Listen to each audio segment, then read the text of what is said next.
kind of neighbor that delivers pies door to door and rallies people for park cleanups and organizes block parties. I love connecting with people, and I've worked really hard to build strong relationships all across my neighborhood. But something happened this last fall that caused me to call into question some of the goodwill that I thought that I had built. A few days after the election, I posted something on Facebook reflecting my own political position, and in among some fairly hostile comments from strangers, one really caught my attention. It piled onto the others and mocked me, called me names, and accused me of some things that just weren't true. And what really stood out about this one was that the woman who wrote it lives just a block away from me. We had worked together on a number of neighborhood projects. We'd eaten together and laughed together and shopped at each other's garage sales. And there was nothing in our real-life experience that could explain the way that she apparently felt about me now. Reading it was so bewildering. It was like a friend had just dumped hot garbage on my head and then walked away.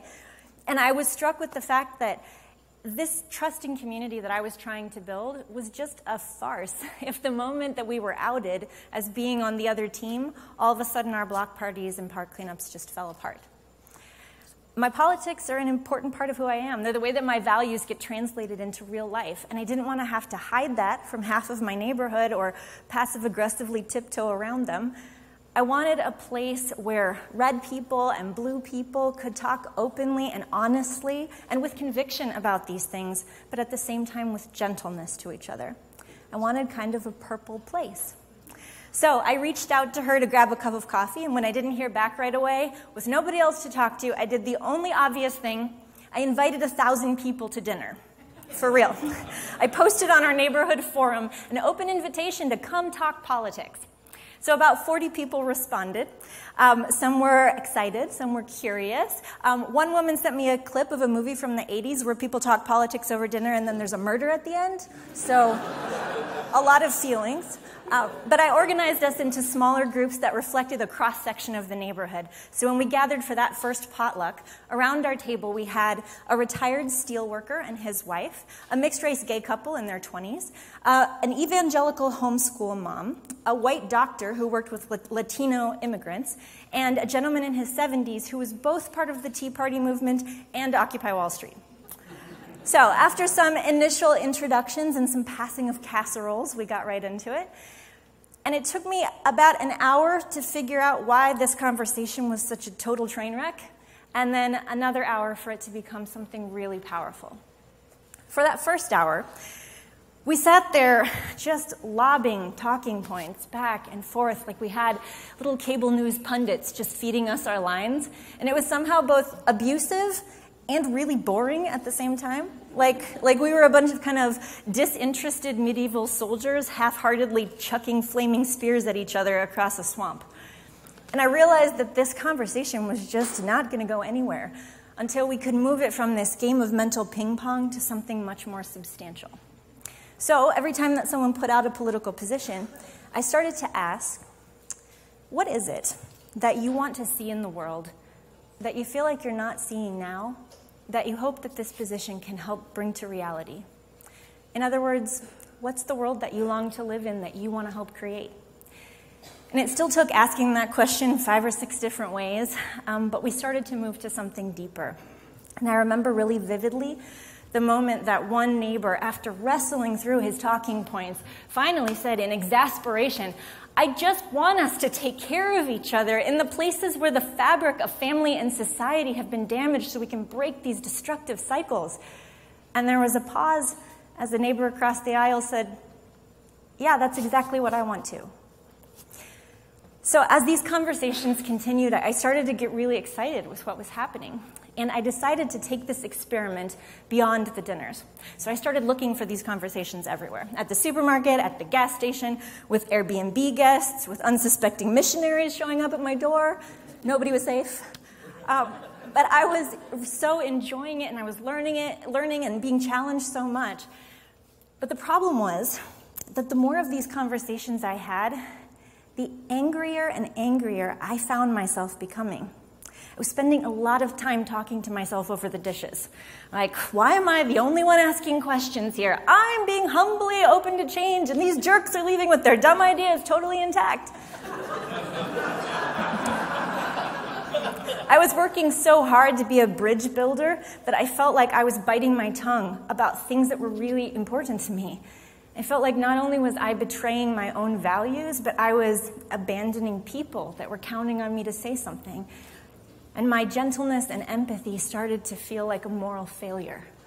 And I found myself either silently seething or lashing out in righteous fury. And I realized I had to go back and figure out the recipe for creating a really genuinely open space for them, genuinely open, that I could also authentically live in. So I went back and realized that there were 3 things that I had to commit to. The first one, surprise them with safety. We come to these conversations armed and ready for battle, but I realized that every time that I picked up my own spear of sarcasm or self-defense or cold shouldering, all it meant was that they held on to theirs even tighter. I realized in my own life that I have never changed in any good way by being lectured or humiliated. I've changed by discovering that a person that I thought was dangerous was really safe and welcoming. And when I discovered that they weren't going to destroy everything that I cared about, I was a lot more open to dipping an exploratory toe into new water.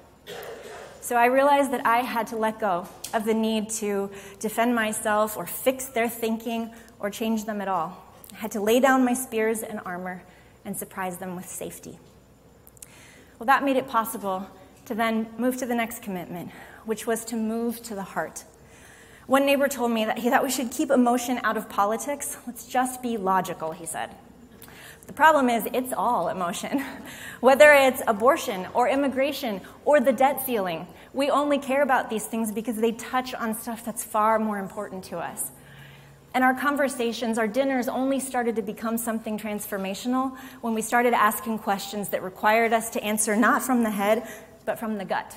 Questions about fear and hope and loss and longing. And moving to those deeper places opened the door for us to do the third commitment, which is to co-create with conviction. Another neighbor told me that he didn't think you could expect people to be open to change. You could only expect them to engage in dialogue. But I think that those are the same thing. Because dialogue is not a game of tennis where somebody wins and somebody loses.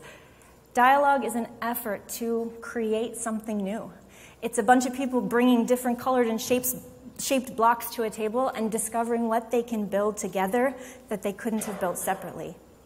And it's a lot easier to do that at a dinner when you've got lots of different perspectives on the table. It's harder one-on-one to not feel like an escalating debate. But I discovered that if I could commit to that attitude of co-creation, then I could offer my contradictory idea not as a weapon, but as a gift that we both needed. And it freed me from the tension of feeling like I had to choose between kindness or conviction. I could do both. And in the best moments, that co-creation didn't lead us to some perfect magical solution, but it took us to a moment of confusion, where we both realized that maybe we saw the value and validity in the other side, and that while we might have to prioritize and advocate for one over the other, we could still actively support and work for the other value too. Again, it could be both. But you can't get to those shared values until you move to the heart. You can't move to the heart until you make it safe. So as I started to practice, build the muscle of surprising them with safety, moving to the heart, and co-creating with conviction, my conversations got better. I started to see more trust and openness emerge. But it was still hit and miss. I still bombed it royally. And then sometimes I'd do everything perfectly, and the other person could not meet me there. And that was really frustrating. But that's reality. That there may not be reciprocity. There may not be mutual openness. Because openness is not normal. Normal is closed. It is a lot safer, a lot more comfortable to surround yourself with a cocoon of agreement, or to defend your position and pitch your spears from behind a wall, or to just disengage and check out. Openness requires effort, and it is painful. Because when you choose to lay down your weapon and step into the middle of a battlefield, you open yourself to a lot of hurt. And in some relationships, and for some who've been hurt, it's not a good idea. But if you, like me, feel like our civic life depends on us finding a better way to be together, then I think it's worth continuing to try. Because purple places do not require just a ceasefire between red and blue. They need people who are committed to staying open, to stepping into the middle, and even when it's hard, being purple. Thank you.